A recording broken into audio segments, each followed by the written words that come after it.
છેલ્લા થોડા સમયથી ચીનમાં આર્ટિફિશિયલ ઇન્ટેલિજન્સ પર કામ કરતી કંપની ડીપસીકે દુનિયાભરમાં હલચલ મચાવી દીધી છે.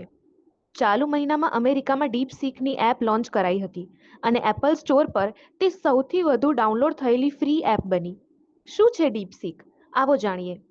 ડીપસીક એ ચીનના હાંગઝાઉ શહેરમાં સ્થાપવામાં આવેલી આર્ટિફિશિયલ ઇન્ટેલિજન્સ કંપની છે.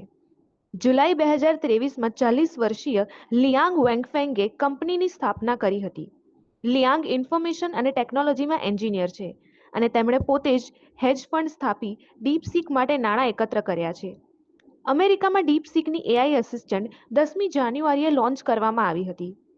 આ કંપની હવે એઆઈના ક્ષેત્રે ચેટ જીપીટી અને ગૂગલના જેમિનીને ટક્કર આપવા તૈયાર છે. મહત્વની વાત છે કે આ ડીપસીકની કિંમત અન્ય કરતાં ઘણી ઓછી છે. ડીપસીકના ઇનપુટ ટોકનની કિંમત માત્ર $0.55 છે, જ્યારે ઓપન એઆઈના ઇનપુટ ટોકનની કિંમત $15 છે. આ કારણના લીધે તે ડેવલપર્સ, રિસર્ચર્સ અને કંપનીઓની પહેલી પસંદ બની રહી છે. ડીપસીકને માત્ર $6 મિલિયન બનાવવામાં આવી હતી, તો બીજી તરફ ઓપન એઆઈ બનાવવા માટે અબજો ડોલરનો ખર્ચો કરાયો હતો. ડીપસીકના કારણે અમેરિકાની એનવીડિયાનો ખતરો પણ વધ્યો છે.